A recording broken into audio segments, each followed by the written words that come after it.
Hello my dear student, कैसे हो? उम्मीद है बहुत अच्छे होंगे, मस्त होंगे, ज़बरदस्त होंगे। तो चलिए बिना किसी देरी के आपकी अगली तैयारी कराते हैं, अर्थात चैप्टर नंबर 3 में जो मैंने इससे पहले कवर करा दिए वो आप चेक कर सकते हैं। मैंने प्लेलिस्ट में दे दिए हैं, डिस्क्रिप्शन में प्लेलिस्ट का लिंक पड़ा है, अब वहाँ जाकर चेक कर सकते हैं। आज हम इस वीडियो में अब नेक्स्ट से शुरुआत करते हैं, अर्थात क्वेश्चन नंबर 4 से। तो क्वेश्चन नंबर 4 हमारा क्या है, देखिए पहले मैं आपको किताब में दिखा दूं ताकि आपको कुछ समझ में आ जाए। तो अच्छे से देखिए, मेरे पास किताब है हाई स्कूल की, क्योंकि हाई स्कूल से ही रिलेटेड हम सारी वीडियो बना रहे हैं। तो इसे ध्यान से देखिएगा, ये समझ में आ जाएगी। देखिए ये कह रहा है, जो तरुण संसार के जीवन संग्राम से दूर हैं उन्हें संसार का चित्र बड़ा ही मनमोहक प्रतीत होता है। यानी कि जो तरुण तरुण कहते हैं ये नवयुवक यानी कि जवान संसार के जीवन संग्राम से, जीवन में आने वाले कठिनाइयों से दूर हैं, उन्हें जो है संसार का चित्र यानी कि संसार की जो चित्रण है, जो सामने आप पिक्चर है, बड़ा ही मनमोहक प्रतीत होता है, यानी कि बड़ा ही मनमोहन को मोहने लगता है। जो वृद्ध हो गए हैं उन्हें अपनी बाल्यावस्था और तरुणावस्था से दूर हट गए हैं।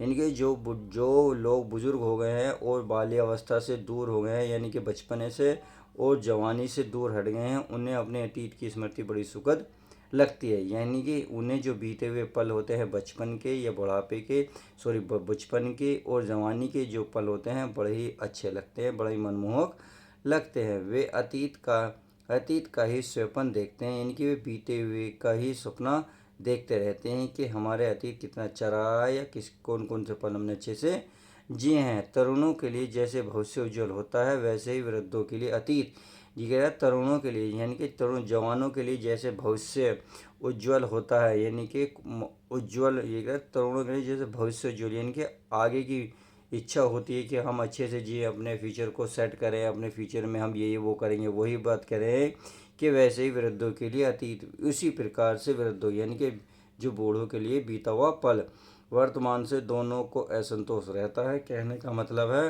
कि जो वृद्ध होता है वो अपने फ्यूचर की चिंता करता रहता है कि हमें इस तरीके से रहना है, इस तरीके से करना है। जो वृद्ध होते हैं वे व्यतीत के पल को जीते रहते हैं कि हम ऐसे थे बचपन में, ऐसे क्या करते थे। अर्थात दोनों वर्तमान से दोनों ही असंतोष हैं, यानी कि अब जो जिस पल में जी रहा है वहाँ दोनों असंतोष हैं, दोनों ही परेशान हैं। तरण भविष्य को वर्तमान में लाना चाहते हैं और वृद्ध अतीत को, यानी कि तरण भविष्य को वर्तमान में लाना है, यानी कि जो वो भविष्य में देख रहे हैं वे चाहते हैं वे आने वाले पल जस्ट इनकी ज़िंदगी में पहले आ जाए ताकि वे इस चीज़ को आराम से जी सके। और वृद्ध चाहते हैं अतीत को, यानी कि जो वृद्ध जो बूढ़े हैं वे ये चाहते हैं कि जो पल बीत गए हैं वे ज़िंदगी में फिर लौट आए, खींच कर वर्तमान में देखना चाहते हैं। तरुण क्रांति के समर्थक होते हैं, तरुण बदलने के समर्थक होते हैं और वृद्ध अतीत गौरव के संरक्षक। इन्हीं दोनों के कारण वर्तमान सदैव शुभ रहता है, इनके दुख रहता है और इसी से वर्तमान काल सदैव सुधारों का काल बना रहता है। उम्मीद है थोड़ा बहुत समझ में आया होगा। तो चलिए जब हाथ से लिखे नोट्स में आपको दिखाऊंगा तो सब कुछ क्लियर हो जाएगा। अब इसके नीचे जो क्वेश्चन एक एक करके दिए हैं वो हम क्वेश्चन को बड़े ध्यान से पढ़ेंगे। तो जैसे कि इसमें पहला गद्यांश के पाठ और लेखक का नाम वो हम लिखेंगे, फिर रहेगा ले रेखांकित अंश की व्याख्या, यानी कि जो रेखा खींची हुई हैं उनकी व्याख्या। तो हम क्या करेंगे, हम पूरे की व्याख्या करेंगे जिससे एग्जामिनर कहीं से भी अंडरलाइन कर दे तो आप उसको आसानी से कर लें। समझ गए? आगे जीवन संग्राम का आज से स्पष्ट कीजिए, यानी कि इनके एक एक क्वेश्चन को डिटेल से पढ़ेंगे। तो चलिए शुरुआत करते हैं। तो हमें क्या करना है माय डियर स्टूडेंट, हमें क्या करना है, शुरू के 2-3 शब्द लिख देने हैं, फिर डॉट डॉट करने के बाद लास्ट में 2-3 शब्द लिख देने हैं। इस तरीके से आपका गद्यांश सारा पूरा होगा। उसके बाद यानी गद्यांश के पाठ और लेखक का नाम लिखिए। तो चलिए पहला क्वेश्चन यही था, तो इस क्वेश्चन का जवाब लिख लेते हैं। संदर्भ, प्रस्तुत गद्यांश हमारी पाठ्य पुस्तक के गद्य खंड के क्या लिखूं नामक पाठ से लिया है, जिसके लेखक पद्म लाल पुन्नालाल बख्शी हैं। समझ में आ गया? तो आपको ये चीज़ें 1, 2 और 3 यानी कि गद्य खंड और पाठ का नाम और पाठ के लेखक को आपको पेपर में ब्लैक से लिखने हैं और बाकी आप ब्लू से लिखेंगे। बात समझ में आ गई? ये आप अंडर ये किसी चीज़ से भी लिख सकते हैं। अब अगला क्वेश्चन जो बनता है एग्जामिनर में ये बनता है कि रेखांकित अंश की व्याख्या कीजिए, यानी कि अब उसे अपने सरल शब्दों में लिखिए। तो चलिए सरल शब्दों में ही लिखने की कोशिश करते हैं। तो यहाँ से करते हैं व्याख्या से। ये कह रहा है लेखक का मत है, यानी कि लेखक का सोचना है कि जो युवा है और जिन्होंने अभी तक जीवन के संघर्षों का सामना नहीं किया है, उन्हें संसार सुंदर और मनमोहक लगता है, इसीलिए वह सांसारिक सुखों से दूर रहना चाहते हैं। जो वृद्ध हो गए हैं और अपने चंचल बाल्यकाल और मोहक युवा अवस्था को पीछे छोड़ रहे हैं, वे बूढ़े अपने बीते समय में तथा यादों में डूबे रहना चाहते हैं। बीती बातों को याद करना उन्हें अच्छा लगता है। इस प्रकार वृद्ध अपने नेक्स्ट पेज पे देखते हैं आप, बीते हुए सपनों में खोया रहता है और युवक अपने भविष्य की उज्जवल कल्पना में दोनों में से कोई भी वर्तमान में सुख नहीं है। युवक ऊंची ऊंची कल्पनाओं से अपना मन बहलाया करता है, तो वृद्ध बीते दिनों और बीते पलों को याद करके दुखी होता रहता है। युवकों की इच्छा होती है कि उनके सपनों का भविष्य किसी भी तरह उनके वर्तमान में उतर जाए। गलत हो गया। वृद्धों की इच्छा होती है कि उनके बीते समय सुनहरे दिनों किसी प्रकार वर्तमान में लौटकर वापस आ जाएं, जिससे उनका वर्तमान सुखी हो सके, यानी कि जिससे उनका वर्तमान सुखी हो सके। अपने उत्साह के कारण युवक प्राचीन परंपराओं में क्रांति लाना चाहते हैं, जबकि वृद्ध बीते समय की महान परंपराओं और मूल्यों को बनाए रखना चाहते हैं। वृद्ध और युवा पीढ़ी के बीच यही स्थिति तनाव का कारण बनी रहती है। अब आगे देखते हैं, आगे क्या कह रहा है। इसी कारण वर्तमान काल हमेशा क्षुब्ध या दुखी रहता है। और क्षुब्ध का मैंने बताया था दुखी, यानी कि तो मैंने दोनों शब्द यहाँ लिख दिए हैं, क्षुब्ध या दुखी रहता है। और इसी कारण वर्तमान युग सदैव सुधार का युग रहता है। उम्मीद है ये अच्छे से समझ में आ गया होगा। अब नेक्स्ट क्वेश्चन हमारा क्या था, तो नेक्स्ट क्वेश्चन था उसकी भी हम चर्चा कर लेते हैं। तो नेक्स्ट क्वेश्चन था प्यारे बच्चों, जीवन संग्राम का आशय स्पष्ट कीजिए। तो चलिए यहाँ जीवन संग्राम के आशय जीवन के संघर्षों से है। बात समझ में आ गई, इसका उत्तर मिल गया। अगला क्वेश्चन, वृद्ध और तरुण दोनों अपने वर्तमान से क्यों असंतुष्ट रहते हैं। तो यू है ये अगला, इसका आंसर है युवकों की इच्छा होती है कि उनके सपनों का भविष्य किसी भी तरह उनके वर्तमान में उतर जाए, जबकि वृद्धों की इच्छा होती है कि, अब नेक्स्ट पेज पे देखते हैं, उनके बीते समय के सुनहरे दिन किसी प्रकार वर्तमान में लौटकर वापस आ जाएं, जिससे उनका वर्तमान सुखी हो जाए। बात समझ में आ गई। तो चलिए अब नेक्स्ट क्वेश्चन क्या कहता है, नेक्स्ट क्वेश्चन भी देख लेते हैं। देखिए क्वेश्चन बहुत है, इसमें सारे क्वेश्चन का जवाब मैंने यहाँ लिख दिया है। वृद्धों और युवाओं की सोच का मूलभूत अंतर क्या है। तो यह वृद्धों और युवाओं की सोच का जो मूलभूत अंतर यह है कि वृद्ध अपने अतीत को वर्तमान में लाना चाहते हैं और युवा भविष्य को वर्तमान में साकार करना चाहता है। सही है, आगे चलते हैं।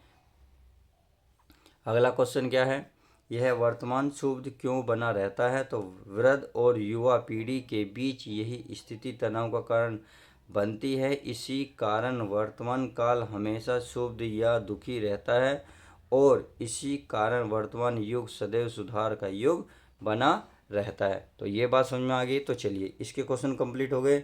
अब नेक्स्ट को पढ़ने से पहले चलिए किताब में देख लेते हैं, समझ लेते हैं। तो ये हमारा 5वां, मनुष्य जाति के इतिहास में कोई ऐसा काल नहीं हुआ जब सुधारों की आवश्यकता न हुई हो।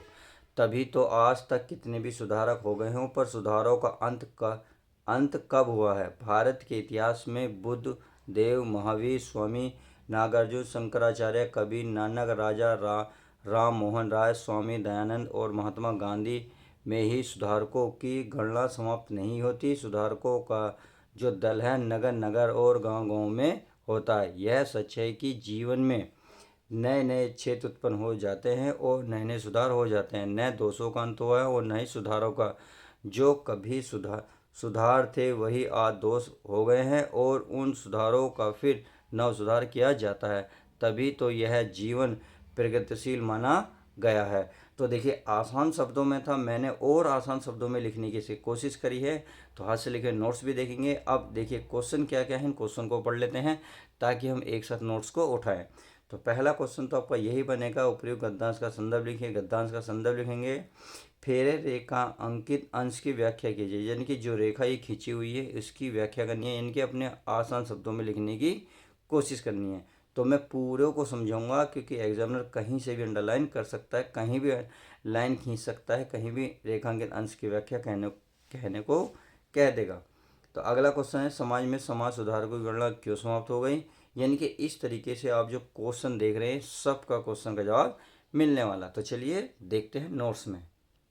तो इसमें है मनुष्य जाति, यानी कि शुरू के 2-3 शब्द, फिर डेड डैश कर देना, फिर आपको लास्ट के शब्द उतार देना। समझ में आ गई। तो पहला क्वेश्चन यही था, उपयुक्त गद्यांश का संदर्भ लिखिए। तो संदर्भ लिखना है हमें, संदर्भ में लिखना है, प्रस्तुत गद्यांश हमारी पाठ्य पुस्तक के गद्य खंड के क्या लिखूं नामक पाठ से लिया गया है, जिसके लेखक पद्मलाल पुन्नालाल बख्शी हैं। बात समझ में आ गई। ये तो मैं समझा चुका हूँ। चलिए अगला क्वेश्चन क्या है उसको भी समझ लेते हैं।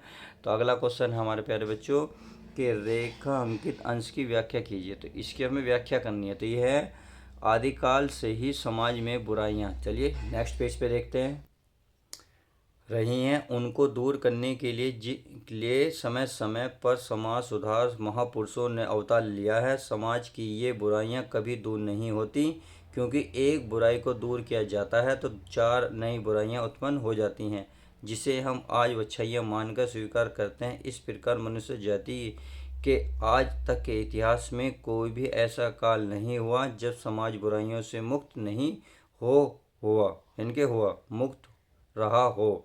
इन्हीं बुराइयों को दूर कर समाज को सुधारने के लिए कभी महात्मा बुद्ध, महावीर, स्वामी नागार्जुन शंकराचार्य, कबीर, नानक, राजा राम मोहन राय, स्वामी विवेकानंद, ऐश्वर्य दयानंद और महात्मा गांधी के बाद भी प्रत्येक नगर और गांव में समाज सुधारकों के नए नए दल विकसित होते रहते हैं। दिख रहा, चलिए दिख रहा होगा तो अच्छी बात है, दिख रहा है तो आपको, विकसित होते रहते हैं। इस प्रकार मानव समाज नए नए सुधारों के साथ प्रगति के रास्ते पर धीरे धीरे आगे बढ़ता जाता है। इसी तरह लगातार दोषों का निराकरण होता जाता है। मानव सभ्यता के विकास के साथ साथ मानव सभ्यता समाज के विकास के साथ साथ में नए नए क्षेत्र, देखिए क्षेत्र गलत लिखा हुआ है प्यारे बच्चे, क्षेत्र ऐसे नहीं लिखा जाएगा, गलत हो गया है, क्षेत्र लिखा जाएगा ऐसे। तो ये क्षेत्र उत्पन्न होते जाते हैं और उनमें नई नई बुराइयां उत्पन्न होती रहती है, फिर उनके नए नए सुधार खोजे जाते हैं।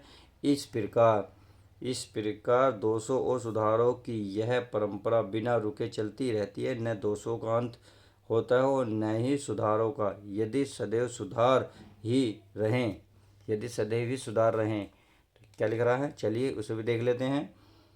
तो शायद दोषों और सुधारों की यह परंपरा समाप्त हो जाए, किंतु जो आज सुधार हैं कल वही दोस्त बन जाते हैं। देखिए दोस्त नहीं, दोष है, प्यारे बच्चे क्या है, दोष है। चलिए ये इस तरीके से लिखा जाए, दोष बन जाते हैं और उनमें फिर से नए सुधार किए जाते हैं। इस दोषों और सुधारों के कारण ही समाज प्रगतिशील माना गया है। तो चलिए अब नेक्स्ट पेज पे देखते हैं। नेक्स्ट अगला हमारा क्वेश्चन, समाज में समाज सुधारकों की गणना क्यों समाप्त नहीं होती। तो इसका आंसर है, समाज में क्योंकि कभी भी सुधारों की आवश्यकता समाप्त नहीं होती, उनकी गिनती आगे बढ़ती रहती है, वह कभी समाप्त नहीं होती। बात समझ में आ गई। चलिए अब आगे देखते हैं, ये क्या कह रहा है, आधुनिक समाज सुधारकों में लेखक ने किसे अंतिम मुख्य समाज सुधारक माना है। तो चलिए किसे माना है, महात्मा गांधी को। बात समझ में आ गई। आगे क्वेश्चन हमारा क्या कह रहा है, चलिए क्वेश्चन दोनों देख लेते हैं, दोनों आपको दिख रहे होंगे। चलिए ये कह रहा है, दोषों का अंत क्यों नहीं होता है। तो यह आज जो सुधार होते हैं कल परिवर्तित हो जाने के कारण वही दोष बन जाते हैं, इसी दोषों का अंत, यानी कि इसीलिए दोषों का अंत नहीं होता। अगला क्वेश्चन है, जीवन प्रगतिशील कैसे बना रहता है।